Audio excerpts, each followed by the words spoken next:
The frosty air seemed to hold a warning as my husband and I approached my in-laws' house that day.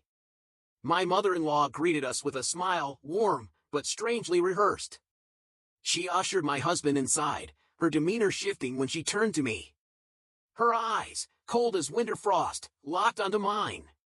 "You're not needed here," she snapped, slamming the door in my face before I could even process her words. Stunned, I hesitated, my hand hovering over the handle. Gathering my courage, I gently opened the door again. But the glare she cast my way was blistering. Her voice, dripping with contempt, pierced the air. "I heard about it. Your parents are in debt, aren't they? We don't need a wife like that," she spat, punctuating her words with another door slammed in my face.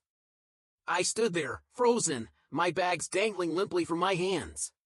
Inside, I could hear the faint sound of laughter, the carefree, cheerful tones of my husband and his mother enjoying each other's company.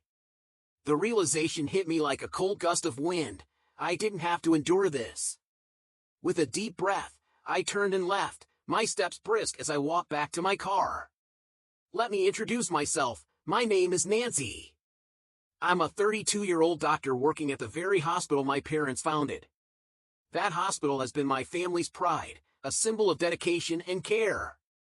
I met my husband, John, under unusual circumstances. He was admitted to the hospital after an injury. His charm was magnetic, his conversation easy and engaging. Despite being 5 years younger, he carried himself with a maturity that felt grounding. After a year of dating, we tied the knot. John's position as vice president in his father's company seemed promising, and his parents had welcomed me warmly into their fold. "Your parents run a big hospital, and now a doctor is becoming our son's wife. It's like a dream," my mother-in-law had once gushed, her words brimming with pride. Those moments seemed light years away now. Visiting their home for Christmas or other holidays had always been joyful. I would bring carefully chosen gifts, fine wines and delicacies, which they cherished for New Year's celebrations. My mother-in-law insisted I relax, saying, "Nancy, you work so hard as a doctor. Your family, don't feel like you have to do anything."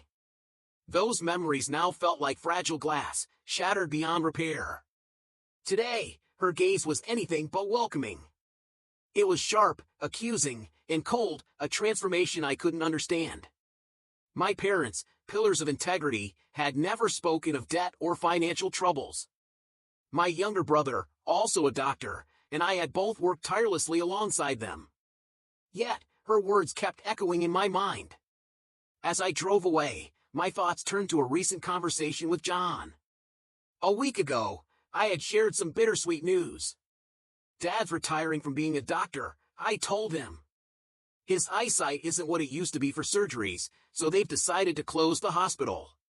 John's reaction had been immediate, almost panicked. "What? The hospital's closing? Do they have debts or something?" I had brushed it off, explaining, "I'm not sure about debts, but they're planning to sell the property. I won't be working there anymore, so I'll be taking a break." Before I could elaborate, a call from the hospital interrupted us, and the conversation was left hanging. Now, I wondered, had he misinterpreted my words? Had he told his parents some exaggerated version of the truth? Lost in thought, I barely noticed the incessant ringing coming from my bag. My husband's phone, left behind in the car, was vibrating nonstop. Assuming it might be urgent, I pulled over and retrieved it. My hands hesitated over the screen. I had never invaded his privacy before, but the situation felt different.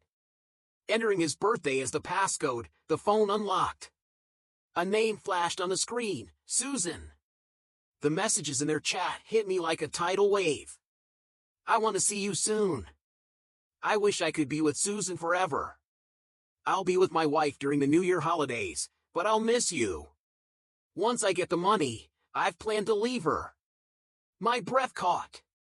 The words blurred together, their meaning slicing through me like a blade. The man I trusted, the man I loved, was betraying me. Photos of him with another woman and hotel receipts deepened the wound. Unable to face my empty home, I drove to my parents' house. My mother opened the door, her face etched with concern. "Nancy, what's wrong? You look pale." Her warmth broke the dam of my composure, and tears streamed down my face. Wrapping me in a blanket, she led me inside, where my father joined us, his expression hardening as I recounted everything. "They've treated you terribly," he said, his voice tight with anger. "But perhaps you should play along for now. Let's see what they truly want." His suggestion lit a spark of resolve within me.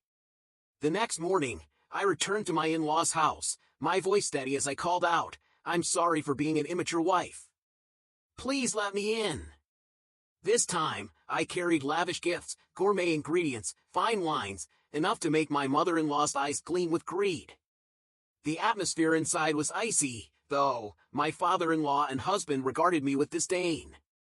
"You were only treated well because we thought your family was prestigious," my mother-in-law sneered. "Now, work hard to prove yourself worthy."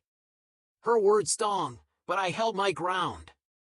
"Understood," I replied, my voice even. And so began their relentless harassment, an ordeal I silently vowed to endure, biding my time to reveal the truth. The aroma of freshly prepared dishes filled the air as I set the table, arranging the food I had carefully cooked with the ingredients I brought. My father-in-law, mother-in-law, and husband eagerly began to eat, their faces a mix of anticipation and entitlement. Then came the remarks. "Hey, we're out of wine. Bring the next bottle already. You're so inattentive. Is this all you made? You might be a smart doctor, but you're a terrible housewife," they jeered, their words cutting like knives. Yet, they cleaned their plates, leaving nothing behind. When I finally sat down to eat, my mother-in-law slapped my hand, sending my fork clattering to the table. "What are you doing?" she snapped. "Do you think you're eating with us? Housekeepers eat leftovers in the kitchen." "Housekeeper? Is that what I am now?" I asked, barely masking the anger simmering beneath my calm exterior. "How dare you talk back?" she hissed. "With all your family's debt? John, do you feel the same way?" My husband looked at me, his face devoid of any affection. "I've never liked your arrogant attitude, Nancy. I only put up with it because I thought your family was wealthy. Listen to Mom. I'll keep you around as a housekeeper." The realization hit me like a cold gust of wind. This was who he truly was. He had married me not for love but for what he assumed was wealth. His pretenses had finally crumbled. That night, I ate the leftovers in the freezing kitchen, my body trembling from the icy water I was forced to use to wash the mountain of dishes. "Save water," they barked, their cruelty echoing in the stillness. When it was time to sleep, my mother-in-law led me to a shed devoid of heating or comfort. "Where's the bed?" I asked, my voice hollow. "Bed? You think you deserve a bed? There are old towels and cardboard. Make do." That night, as I lay in the freezing shed, anger burned within me, warming me against the cold. Their insults, their arrogance, it all became fuel for my resolve. I had recorded their hateful words. I had no intention of enduring another moment in that house. Late in the night, after they drunkenly passed out, I drove back to my parents' home. For the first time in months, I slept soundly. The next morning, as I packed my belongings, the door burst open. My mother-in-law and husband stormed in, their faces twisted in fury. "You think you can just leave without making breakfast?" my mother-in-law shrieked. "What's the meaning of leaving your husband behind?" my husband demanded. "I'm done with both of you," I said, my voice steady. "You dare talk back?" my husband sneered. "We can divorce if you want, but if you initiate it, you'll pay compensation. Maybe you can sell the hospital land to cover it. It should fetch a good price." "That's a good idea," I replied mockingly. He smirked and tossed a pre-filled divorce application at me. "Sign it, or else." "Perfect. This clears things up," I said. "You thought I'd beg to stay? You assumed a bankrupt hospital would make me desperate to cling to you. You're wrong." The color drained from his face as I revealed the truth. My father retired and closed the current hospital, but we've relocated to a new facility. My brother and I are thriving. Far from being in debt, we have more than enough assets. His smug demeanor shattered. That's a lie. You deceived me, he stammered. No, I said. You never listened. You jumped to conclusions. My mother-in-law's tone shifted, her voice dripping with desperation. So, your family is wealthy? Let's forget everything. We've always been on good terms, right? I laughed bitterly. Good terms? After the way you've treated me? I'm sorry, she pleaded. It was all a misunderstanding. It's too late for apologies. And by the way, my father will be reclaiming the $100,000 he loaned to your company. Their faces went pale. We don't have that money, my husband cried. You'll figure it out, I replied coldly. Panicking, he tried a different tactic. Nancy, I'll protect you from now on. I'll end things with Susan. How did you know about Susan? He whispered, his confidence crumbling. I have everything, photos, emails, I said, holding out my phone. He fell to his knees, begging. She was just a fling. Please forgive me.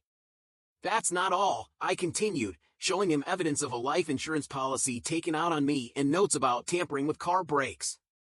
You didn't just want my family's money. You wanted my life. I've spoken to the police. You can't touch me anymore. My father and brother, who had been waiting in the next room, emerged to shield me. My husband lunged, but they pinned him down. This house is in my name, I said firmly. I'm selling it. Leave immediately. After the divorce, I received compensation from both my husband and his mistress.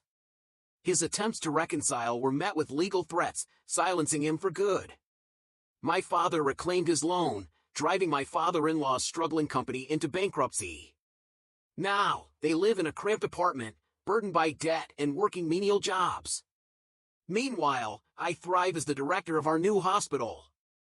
I've built a fulfilling life, free of their shadows, savoring the independence and peace I fought so hard to reclaim.